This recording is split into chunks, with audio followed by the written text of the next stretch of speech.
Well, as I said before, it's unusual. I don't think we've ever had on two artists where we have a grandfather and a grandson, but we have that today. I think it's wonderful. Earl Reed and Trevor Lipinski, nice to meet you both. Nice to meet you, Tim. And Sawdust Festival, we can see you're a jewelry artist. We're going to get to that in just a moment. First, I want to know about how long have you been with the Sawdust and how long have you been doing this, and how did you transform your artistry to your grandson here? Well, I began the Sawdust in 1969. Wow.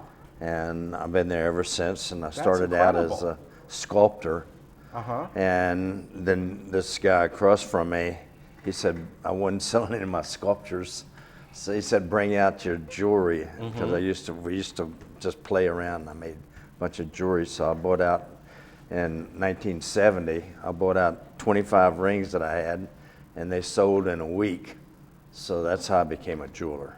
Ah, I see. And I've been there ever since at the Sawdust, and the Sawdust has been really terrific to me.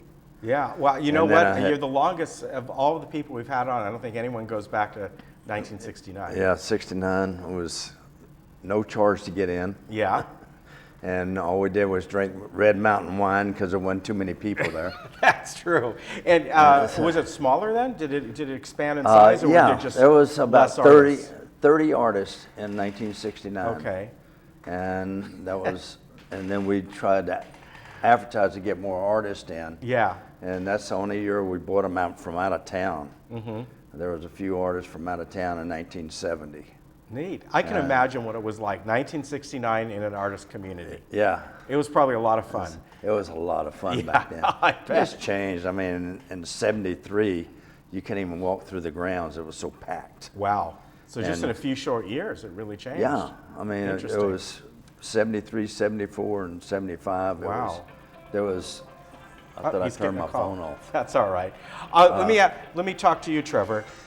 How did you get into this? And were you inspired by your grandfather? I was. I moved down here from Northern California to go to college. And when I moved down, I decided to help my grandpa out. And I kind of just fell in love with it.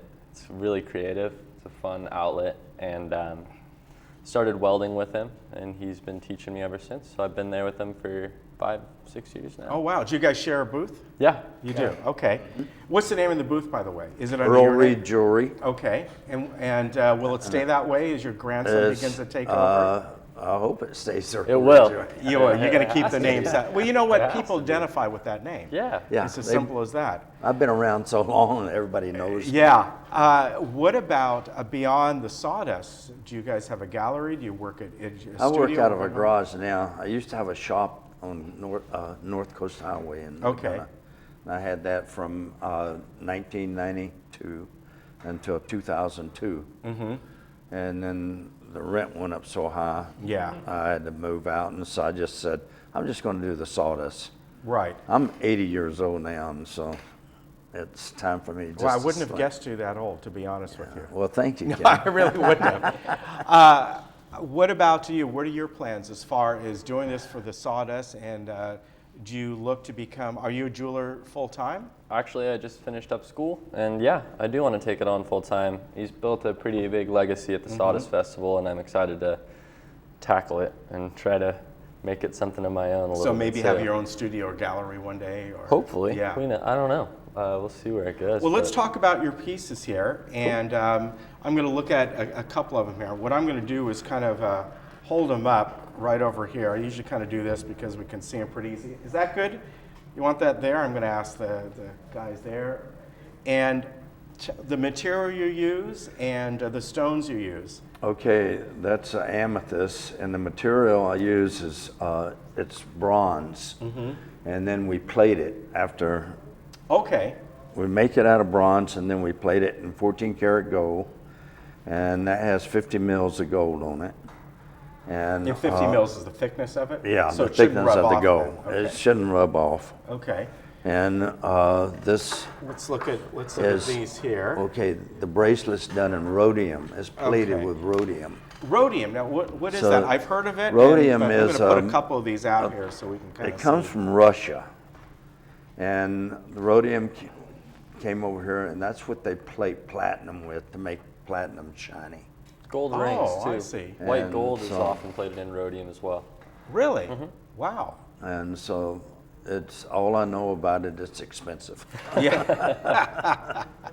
Yeah, I bet. So the process is you make these are made out of bronze too? These are all made out of bronze, everything here, and it's all made one at a time. Everything's individually made. Yeah, we don't do Okay. any casting. So, okay, that's what I was going to ask that because I know a lot of times in jewelry there's castings that are made. These are obviously hair combs, right? Hair And- combs, and these are barrettes. Okay. I don't know if you And can we have a see those feature over there. that I came up with this in 1969 is the key, it locks in the Oh hair. yeah, I see. And so you turn the key to get it out. Oh And then yeah. when you put the hair in, you lock it. So both of them are curved. Oh And wow, then I see then that. they lock. They clamp down on your hair and they Yeah. hold really well. That's cool. And the hair combs, I came out with in 1976, a lady came to the Sawdust, had a bunch of hair. And she used 5 plastic combs to hold her hair up. Yeah. And she stayed with me one day and we came out with a comb that's bigger than this, but that's how I started, with a bit large comb. We didn't bring one. But the medium combs hold the hair. Okay, let's bring They're these fantastic, and you can do 15 different hairstyles with that Oh, comb. really? Yeah. They're pretty So great. let's look at these. And are these? What are they? Bracelets? or- Bangles. Oh, bangles. Okay. Bangles, rings. Okay. And There we Trevor go. does all the bangles. I used And to what are do the bangles used for? Are they bracelets They're or bracelets. Oh, yeah. okay. Yeah, you just slip them all How do on. they put that on?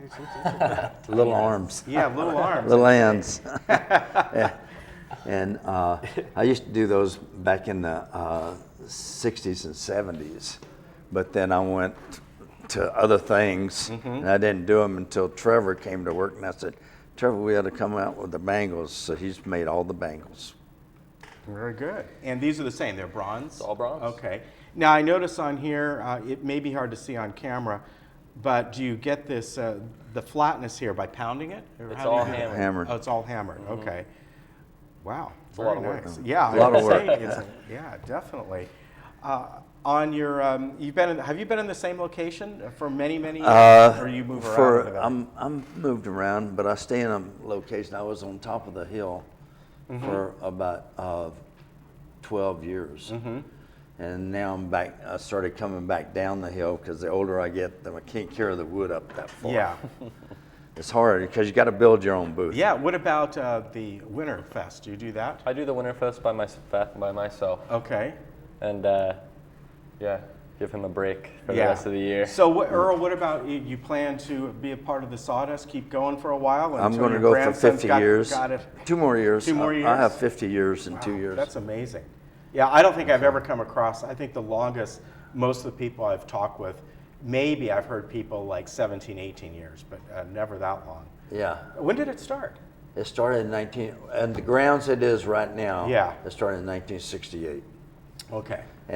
But they're going to have their 50th anniversary next year, and so the art festival started from rejects from the main festival Okay. in 1966 at the Peacock lot.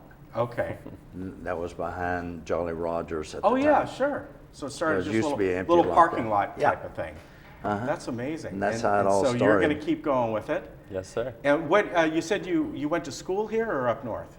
Down here, I went to UC Irvine. And what did you go there for? Political science and anthropology. Okay, well, this sounds like a lot more fun. A lot more fun. Hey, if I can make a living off of making jewelry and enjoying myself every day, not I sitting agree. in front of a computer, I'll be a happy guy. Yeah, I definitely agree. I think it's absolutely wonderful, and I wish you the best of luck. As we were saying, just about 10 days left to go in the Sawdust. It goes until August 30th. It's open every day, 10 to 10.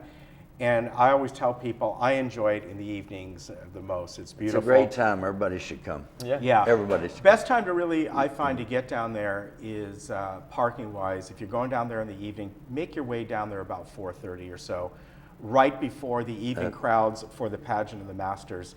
And it's much easier to park. Yeah. You want to save a little money, go to the Act 5 parking lot, which is on Laguna Canyon. and they got it's like $7 to park there. Everywhere else is about 15. And you get on the shuttle. The shuttle is free. It takes you all throughout Laguna Beach, and they have specific ones that just go to the Sawdust or the Pageant or those areas. So that's the way to go. It really is. A little tricky getting out of there later, but you actually got to go down towards the beach and make a U-turn to be safe. But that's the way to go. You'll save money. A lot of fun meeting you two, and I wish you the best of luck, and you too for your Thank you, next Ken. couple years. And I have a feeling after 2 years, he's going to be hanging around your booth. I hope so. Yeah. I have a good time. I like talking to people. Yeah. And I have a lot of collectors that collect my stuff, and they come every year, Yeah. and they buy every year. That's from me. great. And so it's really a good experience. Well, thank you both for coming on. Ken, thank you for having us. Good luck Ken. on whatever endeavors you do after you do this. But I think you'll still be doing this. And good luck to you. I think you're Thank you. going to make a good go. You certainly got a great start, and you got a name Good teacher. behind you there. Yes, yeah. sir. Very good. Come by and see Good. us. It's All good. right. Ken, come by and see Yeah. us. Take care. Thank you, Ken. Trevor, thank you. And we'll be right back.